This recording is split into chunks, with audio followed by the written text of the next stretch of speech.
Muy buenos días, le damos la bienvenida a una nueva edición de esta sección de entrevistas en INC Legal. El día de hoy vamos a hablar sobre el delito de corrupción de funcionarios y para ello nos acompaña el doctor Manuel Steven Vera Valle, quien es abogado por la Universidad Nacional Mayor de San Marcos, es magíster en Derecho Penal por la Pontificia Universidad Católica del Perú. Además es docente en Derecho Penal y en Argumentación Jurídica en la Universidad Privada del Norte y desde el 2020 ha sido docente adjunto de la Cátedra de Derecho Procesal Penal en la Pontificia Universidad Católica del Perú. El doctor Vera cuenta con estudios en máster en cumplimiento normativo en materia de Derecho Penal de la Universidad Castilla-La Mancha. Fue asesor de la Oficina Técnica del Código Procesal Penal del Ministerio Público y en la actualidad se desempeña como asesor jurisdiccional de la Corte Suprema. Cuando nosotros vamos a hablar sobre el delito de corrupción de funcionarios, es importante que partamos de la premisa que la corrupción es una enfermedad que afecta a todos los estratos de la sociedad. Evidentemente, los funcionarios públicos también son afectados por este fenómeno denominado corrupción. Si nosotros revisamos la página de la Contraloría General de la República, podemos advertir que las estadísticas publicadas en el año 2004 nos demuestran que en este año hubieron 6.294 casos de corrupción de funcionarios, siendo la región de Lima la más afectada, con un aproximado del 19% de casos de corrupción. Esto representa aproximadamente alrededor de 1.200 casos de corrupción en la región de Lima, siendo las regiones de Cusco y de Junín las otras regiones que le continúan en mayor cantidad de casos, representando aproximadamente el 6% de este número total. Es en este sentido, debido a estas estadísticas un poco alarmantes que se presentan sobre los casos de corrupción, es que el día de hoy en INC Legal hemos invitado al doctor Manuel Steven Vera Valle, que es especialista en Derecho Penal, para que pueda compartir con nosotros un poco de la experiencia y de los conocimientos que él tiene sobre este tema. Para poder entender el delito de corrupción de funcionarios, primero es importante que podamos definir de manera coloquial qué es el delito de corrupción de funcionarios y cómo este delito se relaciona con el concepto de administración pública. Adelante, Manuel. Muchas gracias, José, muchas gracias por la invitación. La corrupción es un fenómeno, se expresa en la sociedad como un mal endémico que corrompe, que quiebra los valores de una sociedad que espera de sus autoridades una actitud recta, una actitud independiente, una actitud objetiva cuando acude a ella. Las personas vamos a las sedes del Poder Judicial, a las sedes del Estado, al Poder Ejecutivo, con el objetivo de que el funcionario, el responsable de la oficina nos resuelva nuestros asuntos, trate nuestros asuntos de la forma más objetiva y justa posible. La corrupción se muestra como el quiebre de esos valores, el quiebre de esos objetivos, el quiebre de esa imparcialidad que se busca en los funcionarios, en los responsables de administrar el Estado, de gestionar el manejo de la cosa pública, el manejo de las funciones que se busca en nuestra sociedad. El concepto de administración pública por eso es importante, porque la sociedad se estructura, se dinamiza de tal manera que erige una serie de instituciones, una serie de formas de gobierno entendidas como administración pública. Administración porque gestionan, porque organizan, porque disponen de asuntos públicos, asuntos públicos como el presupuesto del Estado, como las decisiones que se busca obtener para resolver los conflictos intersubjetivos, los conflictos de las personas, entre otros factores. Principalmente nosotros vemos la corrupción de funcionarios entendida como fenómeno, cuando vemos a una autoridad pública, una autoridad elegida, por ejemplo, desviando sus objetivos, obteniendo reuniones privadas para que los fondos públicos se destinen a objetivos para los cuales no están originalmente previstos, que, por ejemplo, se tomen decisiones de manera irregular que además se generen condiciones para provechos privados, para provechos que no tengan que ver con los objetivos de la gente, ¿no? En ese sentido, la corrupción como fenómeno es un concepto muy amplio, es un concepto que tiene como núcleo principal a los actores que se encargan de gestionar todos los asuntos públicos, y es además uno de los males más duros que tiene nuestra sociedad en la actualidad. Estupenda definición. Creo que es importante para que el público nos pueda entender que quizás podamos ejemplificar con los tipos de delitos que son más comunes en los que puedan incurrir los funcionarios públicos. Si de repente tuvieras que indicarme 3, 4 o 5 tipos de delitos que son los más comunes, con ejemplos para que nos puedan entender. Claro, por supuesto que sí. Como fenómeno ya lo mencionábamos, pero dentro de este fenómeno, naturalmente también hay una respuesta ante estas acciones de quebrantamiento a los deberes públicos, ¿no? Y esta respuesta se muestra de distintas formas. Se puede mostrar a través de procesos disciplinarios, pero el que nos interesa el día de hoy es el derecho penal, la respuesta penal, la respuesta drástica del Estado para castigar asuntos que tienen una relevancia significativa, una especial significancia en nuestra sociedad y en la administración pública, ¿no?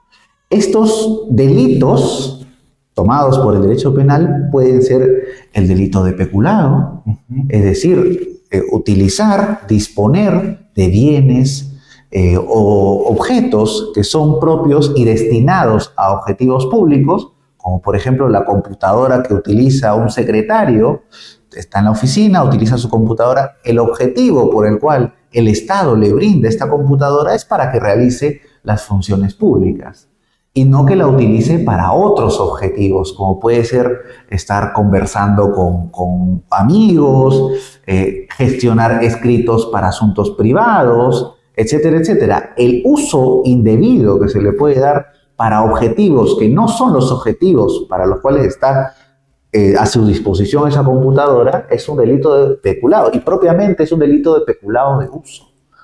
En esa medida es que este tipo de conductas se sancionan. Otro supuesto son los casos de cohecho. El cohecho busca sancionar, y no es otra cosa más que la sanción ante los actos que coloquialmente sabemos que son los sobornos. Sabemos que el soborno, el entregar una dádiva, un beneficio a un funcionario con el objetivo de que este funcionario cambie sus propósitos públicos, es decir, que decida de manera desviada, que no cumpla con los deberes para los cuales está realizando una labor. Por ejemplo, el caso más sencillo de graficar es lo que se ve con los agentes policiales, con algunos malos agentes policiales, que intervienen a las personas, intervienen a los choferes, buscan para no sancionar, para no reportar alguna infracción, buscan algún beneficio, solicitan o condicionan su labor para ese objetivo, ¿no? Entre otros muchos casos que podemos incluso verlos más adelante, creo yo, para poder... Sí, está muy bien, está muy bien. Ahora, creo que es algo muy importante que seguramente se estarán preguntando es, ¿qué sucede si soy testigo o estoy siendo víctima de un delito de corrupción? ¿Qué debo hacer? ¿A dónde debo colocar mi denuncia? ¿Esto me va a generar algún tipo de costo colocar mi denuncia? ¿Cuáles son los plazos? O de manera general, al menos saber cuál es el procedimiento. Por supuesto, claro. ¿Qué hacemos cuando vemos un caso de corrupción o un caso en el que un funcionario no está actuando adecuadamente? La institución, el Estado, tiene diversas formas de reportar, de alertar sobre este tipo de conductas. En primer lugar, la primera opción siempre es acudir directamente a la Fiscalía. La Fiscalía tiene un canal, eso es algo que lastimosamente no se informa mucho, la Fiscalía tiene una página web de denuncias online. Podemos buscar a través de internet, buscamos denuncias, Ministerio Público, Fiscalía de la Nación, y con ello nos va a conducir, la primera opción nos va a conducir a un enlace de denuncia virtual. Y este canal de denuncia de la Fiscalía directamente genera ya un caso ante el fiscal. Y hay un fiscal que responde por ese caso. Hay una delimitación para que este fiscal pueda realizar las acciones preliminares, calificar la denuncia, ver si hay mérito para seguir con los actos de investigación, etcétera, etcétera, ¿no? Esa es la primera opción que particularmente yo recomiendo, acudir siempre a la fiscalía y acudir por este medio, porque este es el medio que también genera ya un caso, genera ya un registro importante para que un hecho de corrupción pueda ser reportado. Otra opción que se tiene y que se conoce mucho es acudir a las comisarías. Y acudir a las comisarías es importante también porque la policía, aunque no queramos asumirlo, la policía también realiza muchas acciones en contra de actos de corrupción. Hay una dirección especializada en asuntos de corrupción. Y además, otras opciones que tenemos es dentro de las instituciones mismas. Por ejemplo, vemos que en el Ministerio de Ambiente hay un funcionario que nos está solicitando una coima. Nuestra primera opción podría ser la Fiscalía, pero también dentro de la propia institución, todas las instituciones del Estado tienen la obligación de tener canales de denuncia habilitados, sencillos, rápidos, para que las personas puedan reportar esas incidencias. En casos de funcionarios como los fiscales, con los jueces, por ejemplo, también se puede reportar esto a los órganos de control interno, la llamada Autoridad Nacional de Control, la Junta Nacional de Justicia, pero principalmente la Autoridad Nacional de Control, tanto del Ministerio Público como del Poder Judicial, sirve para reportar estos casos de corrupción y puede realizar incluso operativos para poder indagar adecuadamente estos casos. Hay casos en los que se ha logrado preparar la escena para poder obtener información directa, podríamos decirlo hasta en flagrancia, de jueces recibiendo coimas. Se hace un operativo secreto para condicionar a que el juez pueda acudir a un lugar determinado, saber que al recibir un dinero exista un especial líquido para poder detectar que el funcionario ha agarrado este dinero, y con ello ya se tienen elementos importantes para poder sancionarlo de forma debida, ¿no? ¿Genera algún costo? Primero hay que hablar del costo moral. Genera un costo moral importante porque es verdad y hay que decirlo. El costo moral más duro al reportar un caso de corrupción es que no siempre van a darte la respuesta que buscas. Principalmente porque la corrupción es un fenómeno que está en todos lados, puede estar también los propios obligados a actuar contra la corrupción. Y por eso a veces se ve como un acto heroico incluso reportar estos hechos. Pero hay formas, hay canales, hay vías, y no siempre se va a obtener una respuesta negativa. Todavía hay muy buenos funcionarios que realizan una labor objetiva, que sancionan adecuadamente estos hechos deplorables, y sobre todo no tiene un costo económico, ¿no? No tiene un costo económico para las personas. Las personas no tienen ningún condicionante para poder formular esto. E incluso en el caso de las empresas, reportar este tipo de circunstancias les puede ayudar bastante. El llamado compliance, los programas de cumplimiento dentro de la empresa obligan a que ante un acto de corrupción se pueda reportar debidamente, se pueda denunciar debidamente estos hechos. Quizás un ejemplo o un caso real creo que podría ser bastante gráfico para poder aterrizar todos los conceptos y toda la experiencia que nos estaba comentando el doctor Manuel Vera, y este caso, el de Montesinos, ¿no? Que ya tiene un par de décadas, pero creo que nos podría ayudar a graficar de qué manera ha generado un impacto esta corrupción por parte de este funcionario. Claro, muchas gracias. Sí, el caso Montesinos es un caso que hemos podido conocer muy de cerca, es un caso muy emblemático en nuestro país. En realidad son una serie de casos, porque el actuar de este señor no fue un actuar muy particularizado, sino que fue un actuar sistemático. El señor está condenado por el caso Barrios Altos, que es un caso de homicidio y secuestro, pero también está sancionado, principalmente lo que nos interesa el día de hoy, por delitos de peculado, por delito de malversación de fondos, y a él se le sanciona en su condición de asesor de la presidencia, que es una circunstancia muy particular, es emblemático para nosotros porque se sanciona a una persona que no tenía propiamente la labor o la función de manejar fondos públicos. El asesor emite opiniones, participa en reuniones, pero a Montesinos en particular se le sanciona porque él actuó y se probó que actuó como un funcionario de hecho. Es un concepto jurídico que parece que nos hace ruido, pero en realidad no es otra cosa más que determinar que si bien no tiene el cargo, si bien no es el responsable formal, en los hechos, en la práctica, él actuó como tal responsable. Es decir, él estuvo bajo la responsabilidad de manejar adecuadamente los fondos públicos, los fondos destinados al Servicio de Inteligencia Nacional.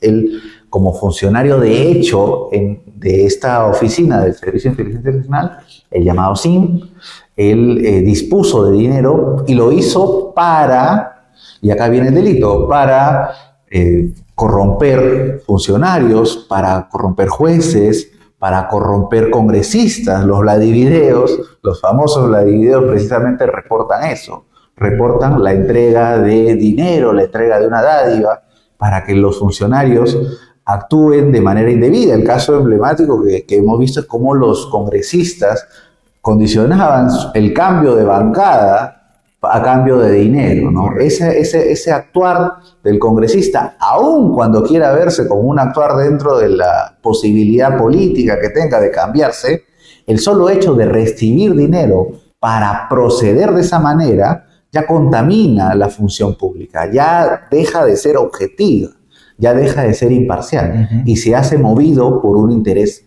en este caso económico. Estupendo, estupendo. Creo que ese caso ha sido bastante gráfico para poder entender un poco la dinámica del delito de corrupción de funcionarios, pero eso también me lleva a una pregunta vinculada. Pasa mucho en contrataciones con el Estado, que privados contratan con el Estado para ejecutar obras o vender bienes o prestar algún tipo de servicio. Entiendo yo entonces de que si se presenta un delito por parte del funcionario público, el procesado también puede ser el privado, el que está prestándole un servicio como tercero al Estado. También sería procesado como, entre comillas, si fuese un funcionario público, la pena que se le colocaría al funcionario público sería también similar al privado que ha participado, por ejemplo, en el caso de licitación. ¿El procedimiento penal sería el mismo? Muchas gracias. Sí, la pregunta es muy importante, ¿no? Naturalmente, los delitos de corrupción sancionan el actuar de los funcionarios, de los responsables principales de la administración, pero también sancionan las conductas de aquellos que, relacionándose con las funciones públicas, actúan para corromperla, para quebrar los objetivos de ella. Como por ejemplo, en los casos de contrataciones públicas, lo usual es que aparezcan dos tipos de delitos, dos delitos nuevos que vamos a mencionar ahora, que es el delito de colusión y el delito de negociación incompatible. Dos delitos que a veces no se utiliza mucho en el lenguaje coloquial, pero que sabemos que están presentes. El hecho de que en una licitación, es decir, en un proceso de contratación, se beneficie a un postor, a un postulante a esta contratación, se beneficie a un postulante en perjuicio de otro, o se lo haga sin que éste cumpla adecuadamente los objetivos, sin que éste cumpla las condiciones para ser contratado, y se haga con el propósito de causar un perjuicio al Estado, causar una indebida gestión pública, en esos casos se sanciona tanto al funcionario que tenía que decidir adecuadamente en este proceso de contratación, en el otorgamiento de la buena pro en la licitación, por ejemplo, como también al postor que, habiéndose acordado con este funcionario, que llegando a un acuerdo con este funcionario, un acuerdo venal se le dice en términos penales, logra obtener este beneficio, ¿no? Logra obtener o logra también estar en una posición potencial de llegar a este beneficio. El solo acuerdo, el concierto de voluntades tanto del funcionario como del particular que va a ser beneficiado, es ya sancionado como delito de colusión. Y el delito de negociación incompatible es el del funcionario que se interesa indebidamente en quebrantar el objetivo de la contratación y en quebrantarlo para beneficiar a un tercero. Ahí no se necesita el concierto, no se necesita la reunión, el acuerdo entre funcionario y particular. Basta con evidenciar que el funcionario tenía el objetivo de beneficiarlo. Los casos más comunes, además de los procesos de contratación, son los casos en los que se busca se abre una plaza para contratar a un personal y en el proceso de contratación se ingresan condicionantes, requisitos para el contrato que están direccionados hacia un determinado perfil, ¿no? Buscan a un perfil para un abogado, pero por ahí ingresan como un requisito del cargo que tenga estudios en contabilidad, que tenga estudios en literatura, en otras ramas que no son para el objetivo. Ahí, desde el propio análisis de la documentación, del cómo se ha llevado esta contratación, se puede llegar a concluir en un caso de negociación incompatible, ¿no? Interesarse indebidamente para beneficiar a un particular. Bien, ahora en este punto es importante que sepamos cuál es la importancia, cuál es el rol de la Contraloría General de la República, porque, por ejemplo, en temas de contratación pública suele pasar que durante la ejecución del contrato o luego de ejecutado el contrato, el órgano de control interno, que es dependiente de la Contraloría General de la República, emite informes señalando de que el funcionario a cargo, por ejemplo, de la liquidación de la obra, cometió un error o hay que iniciar investigaciones o acciones. Entonces, ¿cuál es la importancia en realidad de la Contraloría General de la República en este tema de los delitos de la corrupción de funcionarios? Muchas gracias, José. Sí, la Contraloría como institución autónoma del Estado tiene un rol de fiscalizador, del manejo del presupuesto público.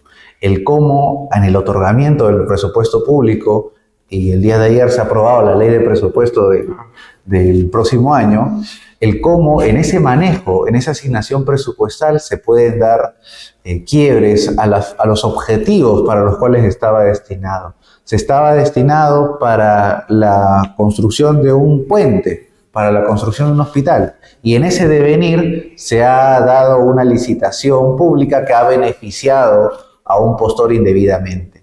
La Contraloría interviene para hacer un análisis del proceso de contratación, de la documentación que había en ese proceso, de qué resultados han obtenido, de si se ha causado un perjuicio económico al Estado con ese proceder irregular, y emite un informe en el cual concluye sobre todos estos aspectos. Concluye sobre qué infracciones a la ley de contratación del Estado se han dado, sobre qué infracciones de naturaleza económica se pueden haber constatado, sobre qué dimensión del perjuicio económico se ha logrado establecer. La Contraloría realiza, por tanto, una labor importante en este análisis, es la especializada en esta materia. Por supuesto que no hay que tampoco asumirla de manera cerrada, pero sí es la principal responsable de hacer esto adecuadamente. Y este informe, para efectos del proceso penal, para efectos de la sanción penal de los que hayan resultado, de los que resulten responsables de esto, este informe en el proceso penal es tratado como una pericia, o como un informe pericial. Es decir, se aborda como una opinión técnica de un área especializada para poder contribuir a la prueba de los hechos, a la prueba del caso de colusión, del caso de corrupción en general. Y este informe pericial, incluso en nuestro sistema procesal, tiene una naturaleza de informe pericial institucional, cuya objetividad el proceso presume. Pero claro, esta presunción de objetividad también tiene que ser analizada de forma cuidadosa. Sí, la Contraloría puede también emitir informes indebidos, puede también emitir conclusiones que no sean las que verdaderamente hayan resultado del caso, ¿no? Entonces, en esa medida importa también que quienes vean estos casos, quienes puedan ser procesados por estos casos, busquen un especialista en contrataciones del Estado que le haga un análisis, que haga una contrapericia o una pericia de parte, a la pericia de la Contraloría de la República. Correcto, correcto. Es muy, muy importante los alcances que nos ha dado el doctor Manuel Vera Valle en esta jornada. Para ir terminando con una última pregunta, que es un tema que está bastante en el medio porque es bastante actual, me gustaría que de repente puedas contarnos de manera general cuál es el alcance de la sentencia del caso Martín Vizcarra, cuál es la condena que se le ha sancionado y cuál, digamos, sería la consecuencia jurídica finalmente hacia Martín Vizcarra. Claro, muchas gracias. Sí, está en fresco esa sentencia, he podido revisarla con un cierto detenimiento, he seguido un poco el juicio y el asunto es claramente grave, ¿no? Nosotros, probablemente muchas personas le tengan mucha estima o le tengan mucho aprecio al expresidente Vizcarra, pero los hechos por los que ha sido condenado ya en primera instancia son hechos graves, son 2 casos de cohecho pasivo. Como ya les había comentado, el cohecho pasivo pues, es el hecho de recibir, solicitar, condicionar la función a cambio de un beneficio particular. Es decir, se le atribuyó y se le condenó al señor Vizcarra por haber recibido beneficio económico, en su caso, beneficio económico, a cambio de, en estos 2 casos, en el primer caso, el caso Obrainsa, el caso de la delimitación de la frontera de Moquegua, en este caso se sanciona a Martín Vizcarra porque había solicitado al gerente comercial de Obrainsa, el señor Eduardo Tejeda, un beneficio económico a cambio de otorgarle la buena pro de la licitación. Y este beneficio económico se lo solicitó tanto en armadas de dinero, un porcentaje del monto por el cual se iba a contratar esta acción comercial, y este porcentaje también fue repartido en 2 momentos, según lo que ha descrito el señor Tejeda. Y el señor Tejeda ha sido tratado también como un colaborador eficaz en este caso, él ha declarado como tal, es decir, él también debió haber sido sancionado, pero él se sometió a un beneficio particular. El señor describió la forma en la que se hicieron las entregas de dinero, que Martín Vizcarra le solicitó directamente este beneficio y le solicitó a cambio de poder darle esta buena pro. Ese es el primer caso. Hay un punto problemático en esa sentencia, que es la descripción de la entrega de dinero. ¿Cómo le vamos a creer que se entregó el dinero? Y el señor ha descrito que esta entrega de dinero ha sido en sobres Manila A3. Y se ha hecho una discusión importante sobre si cabe o no cabe el dinero en ese sobre, sobre si la cantidad significativa que se le hizo entrega pudo haberse entregado en ese sobre. Pero lo cierto es que la sala ha concluido de que sobre esta incriminación que se le hace al señor Vizcarra existe prueba. Además de la declaración del señor Tejeda, existen elementos corroborativos, testigos adicionales, existe también una pericia importante que hace un análisis. Claro, hay que examinarla con cuidado las pericias, pero esta pericia, hasta donde se ha podido examinar en el caso, no resulta fantasiosa, no resulta ilógica y ha podido determinar esta circunstancia. Ese es el primer caso, el caso Obrainsa. El otro caso es el caso de la construcción del hospital de Moquegua. En ese caso también se le imputa al señor, se le sancionó al señor Martín Vizcarra por haber, en este caso, condicionado su función. El señor era el responsable de la declaración de la buena pro del proceso de licitación y él condicionó el no objetar esa licitación, el no objetar el proceso de contratación a cambio de también un beneficio económico. Y sobre ello se han establecido también las pruebas al respecto. Entonces al señor Vizcarra se le ha sancionado por 2 actos de corrupción graves, el haber quebrado la imparcialidad, la objetividad como funcionario a cambio de un beneficio económico. ¿Y a cuánto ha sido la pena y automáticamente lo han trasladado al penal, o de qué manera van a proceder? ¿Hay un plazo para presentar una apelación? ¿O cuál es el camino, mejor dicho, que le espera a Martín Vizcarra a raíz de la emisión de la sentencia? Claro, al señor se le ha condenado a una pena privativa de libertad efectiva, ¿no? Hay un aspecto importante que las personas tal vez podrían no tratarlo muy bien, ¿no? Que es que al procesado que está libre durante el proceso, se le suele en primera instancia no condenar a una pena efectiva. Ok, muy bien. Sin embargo, porque se ha presumido que el señor pues, no tiene peligro de fuga, no tiene riesgo de obstaculizar el proceso. Sin embargo, cuando hay una condena por un delito de corrupción, un delito contra la administración, un delito como la corrupción, la sanción, la drasticidad de la sanción hace que en este caso la sala valore como dato importante el peligro de fuga, el peligro de que este señor, ante la gravedad de la pena, pueda rehuir, pueda fugar. Y al respecto, la sala, en esta primera instancia, ha condenado a la pena efectiva.